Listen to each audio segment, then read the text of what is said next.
It is a beautiful day out today. Crisp winter air, calm wind. It's cool. It's probably in the upper 20s. It's just absolutely gorgeous out today. I want to take you guys on a little bit of a walk and tell you some really big news we have for the ranch.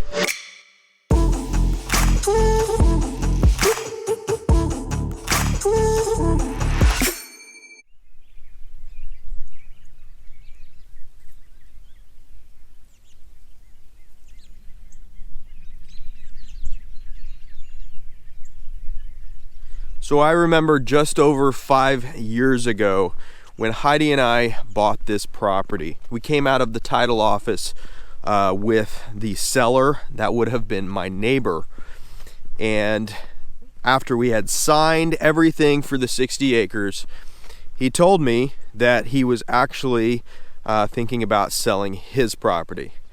And I'll tell you what, that was really deflating at the time. The reason for that is he was really close to us, and I had developed a relationship with him, and it was something to where, we were moving out to the country to just kind of get away from things, kind of be a little bit secluded, but to actually have some control over who our neighbor was to an extent. We came out of a rough area, a rough neighborhood up in Kansas City. And so when we purchased the property, I developed a relationship with him. He was close, but I thought, well, he's going to be a really good neighbor. And then as soon as we signed that paper, he let me know that he was actually thinking about moving. So that was a punch to the gut because I didn't know who was going to come in at that point. I had a lot of trepidation of who my neighbors were after having drug dealers and all sorts of stories and crazy things happen with old previous neighbors.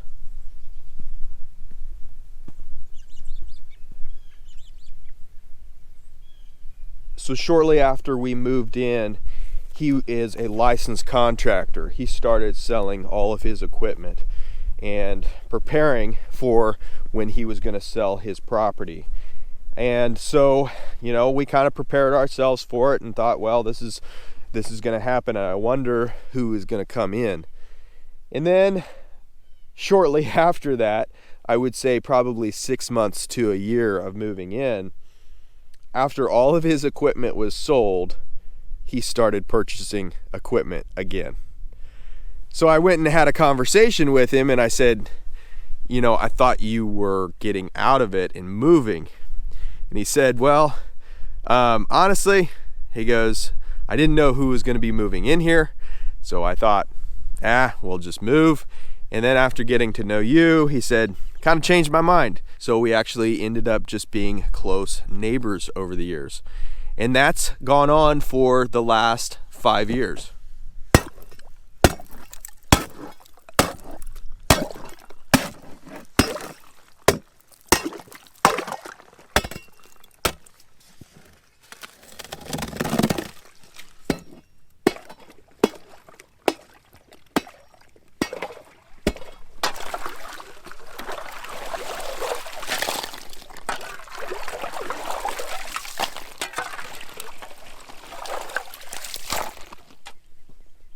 The reason for pulling all that chipped ice out of that hole is it will stay thawed a lot longer. When you leave all that chipped ice in there, it's just like it super cools that area of water and it'll freeze up a lot quicker.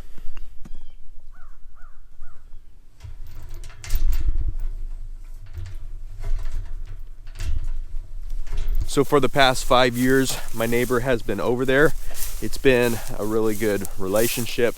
Being able to have somebody I trust watching over our property, being able to watch over his property if anything suspicious is going on, or just being able to know that you're not having some deadbeat right next to you, really. So that has been really nice.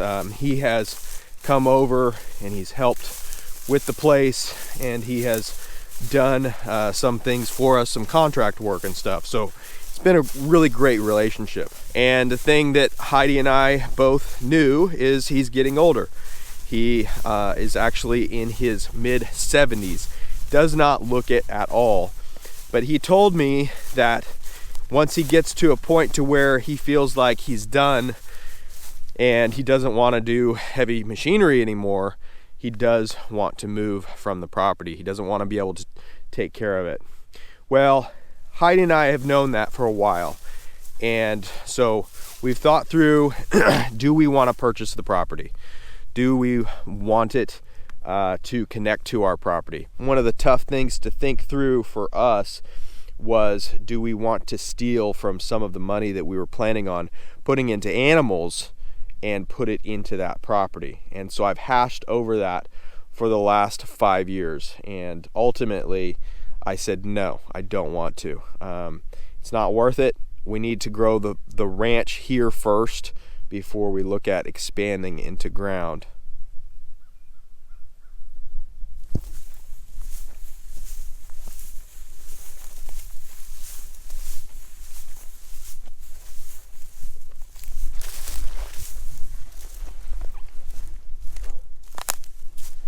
Heidi and I's original thought was, if we're purchasing the property to be able to control who is our neighbor, that's a kind of it's a want, really, but it's not a need.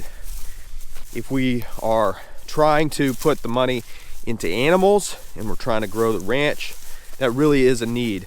That's what we want to do down the road. We want to be able to have a fully functioning bison ranch, and so that money needs to go into that. So ultimately, over the last 5 years, I've wrestled with it, but decided that, you know what, no, it's not worth it. The money's going to go into the bison, but it's not going to go into expanding land at this point. The really frustrating thing about that is I know eventually we will need land.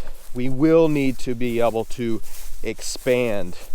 And so, you know, I thought, man, I'm gonna kick myself down the road if I didn't purchase it and I purchased animals, but then I needed the ground later.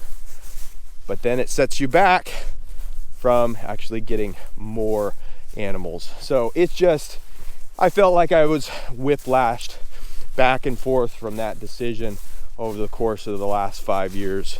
So given that thought, and seeing the expansion of the ranch in the last 6 months or so, we've talked through and tried to figure out if we want to revisit that. Well, we ultimately decided that if he was going to sell in the next couple years, then we would try to save up enough for the down payment and see if we had enough monthly income that we could make all those payments and be able to purchase it. So those decisions were made in the last 6 months. Well, 2 months ago, I was out of town and he sent me a text message and said, hey, I'm selling the property and I'm auctioning everything off. An auctioneer is coming out tomorrow. And oh man, I was just completely devastated, just to be honest. It was hard having all those thoughts through the last 5 years, really wanting to get my hands on that property, but then knowing that, like, I can't do anything tomorrow. Like, there's no possible way. And so, you know, I felt like, well, that's God's timing, it's God's fate, and you know, away it went. Well, so we started corresponding through text messages. I was asking him what he was going to do with the property and everything else, where he was going to go. And he asked me, he said, hey, you know, I told you from the get-go that I'd let you know whenever I sell the property, and so you're the first to know. Do you want to buy it? I said, Philip, you know, I can't purchase the property tomorrow. I'm not ready. So I text my wife, Heidi, and I said, hey, just a heads up. Looks like the property next to us is getting sold. You know, sorry to see it go, because, you know, when properties change hands, typically they don't go up for sale very often after that. You know, most of the time, if somebody's going to purchase a property like what we did here, you know, you got plans for years to come on that property. So I knew once it got sold, that was kind of the end of it. Gotta have to just walk away and just be okay with that decision. Well, so Philip and I started talking and just kind of making small talk about where he was going and everything. One thing led to another, and we worked out a deal. So ultimately, you guys have probably figured this out by now by the time you're this far into the video, but ultimately we decided to purchase the property. So we have signed all the contracts. The property is ours now. What we decided to do is my neighbor is not quite ready to move out. So he is getting his new place ready. So he's just gonna rent this from us for the next couple months. But what that allows us to do, and the key thing with this is, I've talked to you guys about fencing. I had to fence this front field off very soon. Grass is greening up. We've got to get those 6 animals off that lot that just got destroyed, honestly. So I don't have to run fencing down the center of it anymore and be able to, you know, have just twice as much fencing as what we don't need. So we're not wasting money there. And so the money is really just going to get into fencing both properties now. And the beautiful thing about it is they are joined. So I don't have to worry about running animals across the road. I don't have to worry about taking and hauling animals to the next property. It's all joined. So we can run water systems that are connected. We can run fencings that are connected. I can just rotate them throughout the entire property. So it's going to be really nice. So the property is fenced on the east side. It already has 4-strand barbed wire. I'm not going to trust that with buffalo.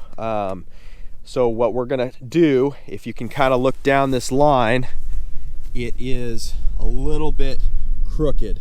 Straighten all of these fence posts up, and then we're going to add electric along to this. My first property in Missouri that we did this. So we took an existing barbed wire fence and we tacked on electricity onto the outside of it. We ran 3 strands of hot wire onto the outside of this.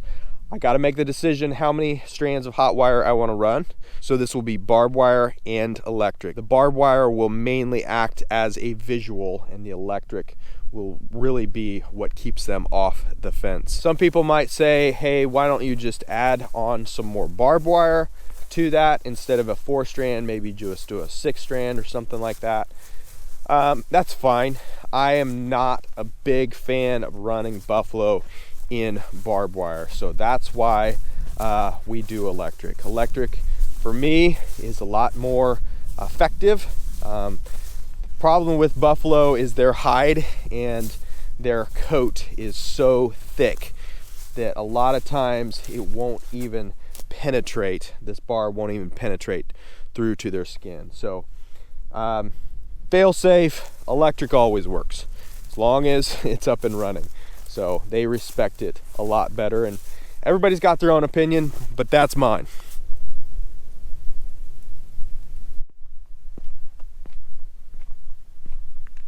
So there's a few more major reasons why Heidi and I decided to purchase the property now instead of putting the money into animals. So bear with me, let me show you a couple of those major reasons other than just the land that we're purchasing.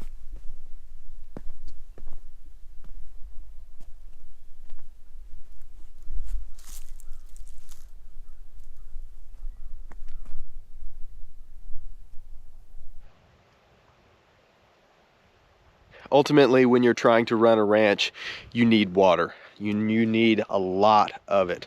Buffalo can go through somewhere around 20 to 30 gallons per day, depending upon the temperature. And so this is something that we needed to do for this ranch. We needed to be able to have more water, and that's what this property has. This pond is about 14 foot deep. So it has plenty of water, and it's set up to where I can actually just water our front field with this pond. So it's perfectly set up. These ponds cost a lot of money. They cost a lot of time and a lot of money. So that is one of the very valuable things about this farm.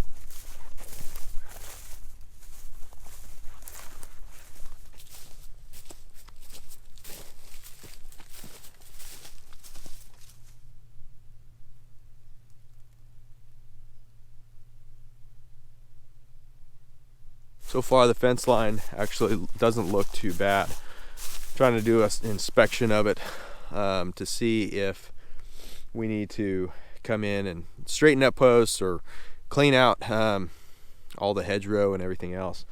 So far it looks like we've got some small cedars to take out, some blackberry bushes, but other than that, and then just straightening up some of the fence.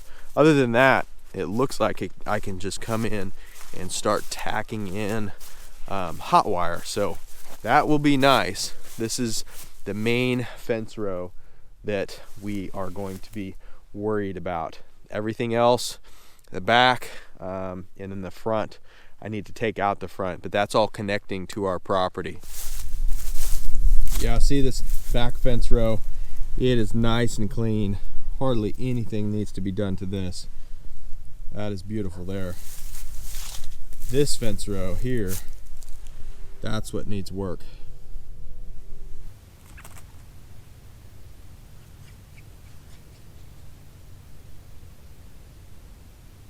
So this barn is a 40 by 80, and with the price of lumber and everything skyrocketed, I looked at purchasing a barn on our property and me building it myself. It wasn't even worth it. We really need something, but there's no way I was going to purchase the lumber and everything and all the materials that it would take under these time frames. Is just the pricing is just astronomical. So purchasing something like this that is already built is really, really valuable to us. Now there is the house that belongs to the property, and honestly that is the least valuable to us on the ranch. We need the barn, we need the land, and we need the pond. The house, we will figure out what to do with it. It will either be a guest home or we will rent it out. So we'll figure that out. But those really key features, those three really key features are why we purchased this property. And I'll tell you what, I am stoked. This barn is going to be awesome for us. There's a lot of things that I've had sitting outside that have been under the weather that I can now put in this barn. Now we're going to be working with each other. Like I said, he's going to be renting this property from us for the next couple months. It's not going to be forever, but he will be moving things out and I will be moving things in. So we're going to work together on that. But man, I am stoked. We got more ground. We've got a beautiful pond that will water the pasture, and we've got an awesome barn that can house all our equipment. There might be a chance that I can put hay in there. It's awesome to have this new feature to our property.